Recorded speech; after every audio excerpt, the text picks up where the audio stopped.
Welcome, everyone. We're clueless about crypto, where you have to learn crypto before your granny does. Isn't that right, Blockchain Babe AI?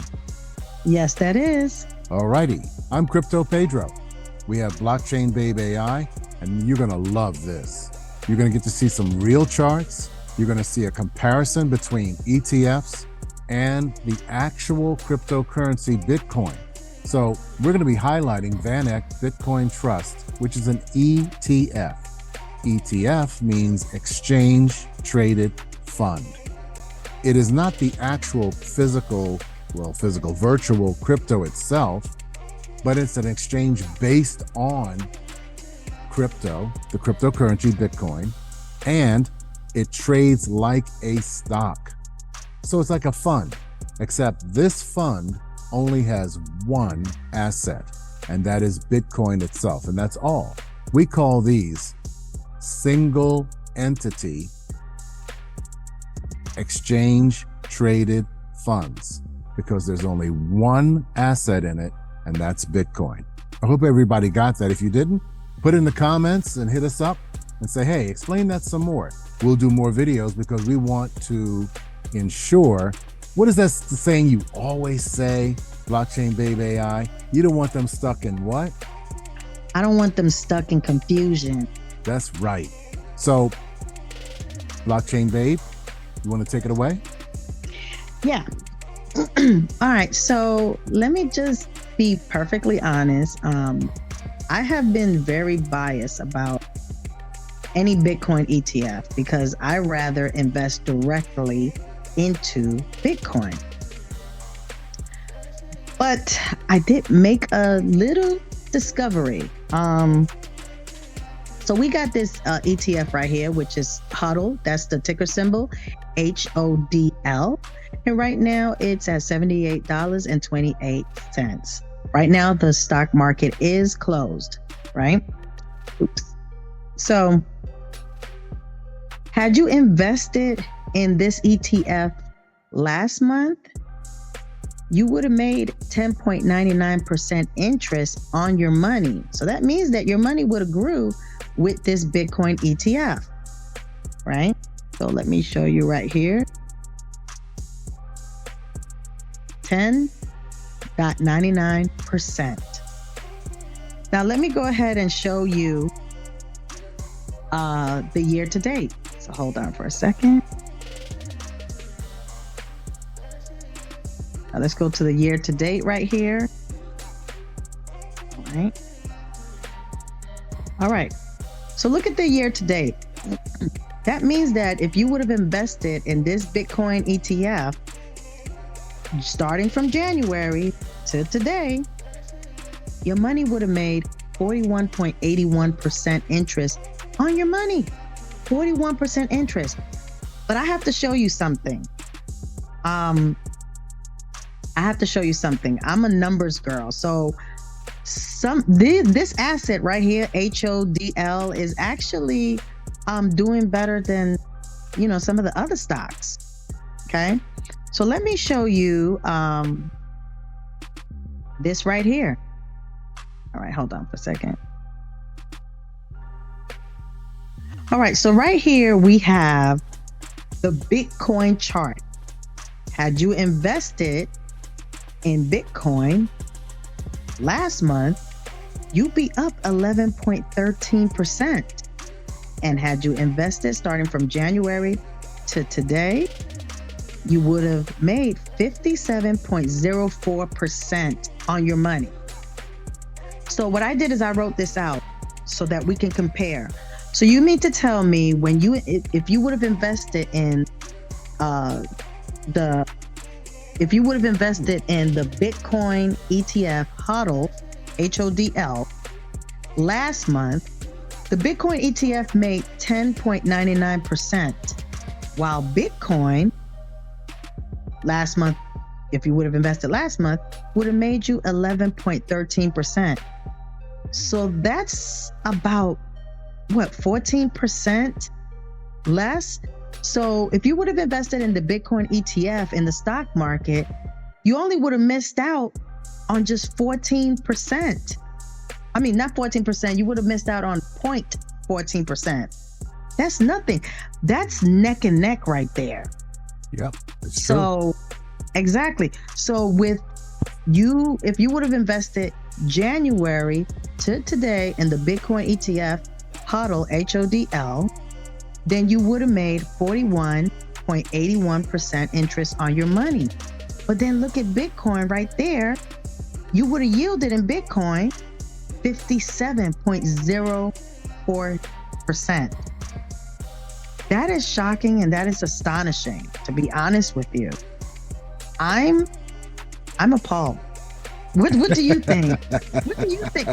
Because it's neck to neck. Now, I rather invest in Bitcoin directly. But I'm no dummy. I do like percentages and I like to keep my money circulating and diversified. So I did invest into HODL. You could put anything on there. You could put $5 and it's going to grow. Okay. Yep. On both. It's going to grow on Bitcoin and it's going to grow here. And I had just discovered the whole point of this video was for me to tell you, you see, if you invested in the Bitcoin ETF, you would have missed out on some money on Bitcoin. But I discovered before we went live that it's neck and neck. I just told you, had you invested in Bitcoin last month, it would have been 11.13%. Had you invested in the Bitcoin ETF in the stock market, you only would have been missing out 0.14%. That's 0.14. They're neck and neck for the month.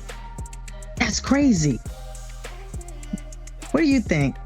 Well, you look at the ETF itself, the structure. Whoever puts out the particular ETF, those spot ETFs, we call them spot because you're trading the commodity, okay?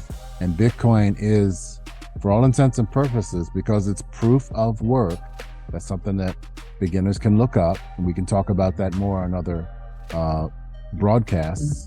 But because it's proof of work, it actually meets what is called the Howey test. I don't want to get too deep, but it's a test to determine is something a commodity or a security. Bitcoin is a commodity because it passes the Howey test. We don't have a board of directors that manage Bitcoin. We don't actually know the actual group or single person who built Bitcoin. It's governed different. And so the ETF holder, okay, of the spot ETF, and it's holding Bitcoin, what they do is they buy real Bitcoin. They hold the cryptocurrency. Now, how does the ETF make its money? And why does it track so closely to the actual Bitcoin that they hold? Because there's a one-to-one relationship right now with that ETF. Being that it's new, it's a one-to-one relationship. Now, Blockchain Babe AI mentioned earlier before we were actually going to record this particular video, she mentioned, well, yeah, there's of course fees. That's right. It's a little bit off because of fees and time. On the market, Bitcoin is moving in the crypto market. But when you look at the ETF, it's a little bit behind because there has to be an accommodation for the pricing that is real as opposed to the pricing that's going to show up in the Bitcoin exchange traded fund. And just for clarification, exchange traded fund means, again, that it trades like a stock on a stock market. So you got that one-to-one relationship. The question really is, and you can chime in, Blockchain Babe AI, do you think that the Bitcoin spot ETF that's trading like a stock is something you want to hold for 5 or 10 years, like Bitcoin itself? No, because it's also right now I'm right now with the stock market and stuff like that, it can be manipulated. That's true. And I don't want to have to go through all that. I'd rather own my Bitcoin and let it do what it do. I've been in profit for 2 years, over 2 years. Right. Because I'm holding. And you know what I like to say, Crypto Pedro? Yes, the patient makes money off of the impatient. That is right. All day, 24/7. So now some people that are listening to this say, well, why would I bother messing with the ETF? Why would I bother buying an ETF that's traded on the stock market when I can just get the same results directly owning the Bitcoin? Well, that's a very good benefit. The ETF does not allow you to own the Bitcoin where you can trade it in a wallet and buy or use it as an asset the same way as the cryptocurrency. The cryptocurrency you have full ownership of, and you can transfer it, you can sell it, you can gift it, whatever you want to do with that. I wanted to chime in real quick. Go ahead. Now, in Coinbase, you can actually send, these cryptocurrencies through texting somebody. Yes. That's what they have now. I played with it and did it to myself, and I did an email. Well, you got to play with it with me too, because I want to do it. I haven't did it. I did send during class. I did send someone some cryptocurrency through their phone number, but yeah. I didn't do Bitcoin. Well, I'm never going to do Bitcoin. I can't send you Bitcoin, Crypto Pedro. You almost tried to trick me there. Do it on Shiba. Do your Shiba Inu. No, I'm not going to send you Shiba Inu. I got to send you. I'd rather send you a coin that I know ain't going to really do anything. No, you'll get it back. You'll get it back. Yeah, but, I know. Okay, so there's an advantage. I mean, if you don't want to fool with hard wallets, cold wallets, transfers, okay. But you say you want to be in crypto, that's what the ETF is for. It's a convenience feature. You pay a little bit in fees and it tracks, but it's not something I would hold for 10 years either. Because you have no real ownership. Bitcoin gives you ownership. That's right. There's only ever going to be 21 million. Yeah. And all you'll have is your Satoshis or your fractional pieces of Bitcoin. And that's what we have. None of us actually own a whole Bitcoin. We didn't get in that early. Some are close. Then there's a lot of people. I know some people that actually have one Bitcoin, and that's what we should strive for. Like when we are getting into these cryptocurrencies like bread and all that other stuff, and they're making money, they're doubling your money and everything, I would want to take those profits and put it back into Bitcoin just so I can, because this is my safe bet. Yes, that is right. That is right. There's only going to be 21 million Bitcoin in the universe. It's coming to a close, so to speak. It's closer now to closing than it was when it first began. So exactly. There's fewer days ahead for Bitcoin to be produced, mined, than there are behind it. And what happens when something is scarce, Crypto Pedro? Goes up. Price goes up. Law of supply and demand. It's a basic economic law. When something is scarce, it becomes even more valuable. Look at gold. For people that are really into hard metal type assets, look at gold. I remember when gold was $289. Now, I'm dating myself, but now look at gold. Well over 2,000, right? We need to do also a video on the performance of gold against Bitcoin. Yes, that'll be a very interesting video. And the performance against gold, Bitcoin, and the S&P 500. Yes. That'll be in the next video. Everyone wants to compare assets, any assets that they invest in, to the S&P 500. It's the so-called standard. I don't believe it is, because the S&P 500 allows itself to pick and choose who's in it based on their profit structure. And they're always going to win. They're always going to go up. When you own Bitcoin, you're saying, I believe in this because I've done enough research to pick one thing. The S&P 500 allows you to pick up to 500 in their ETFs. The Bitcoin ETF, or exchange traded fund, trading on the stock market, allows you to invest in one but not have the ownership.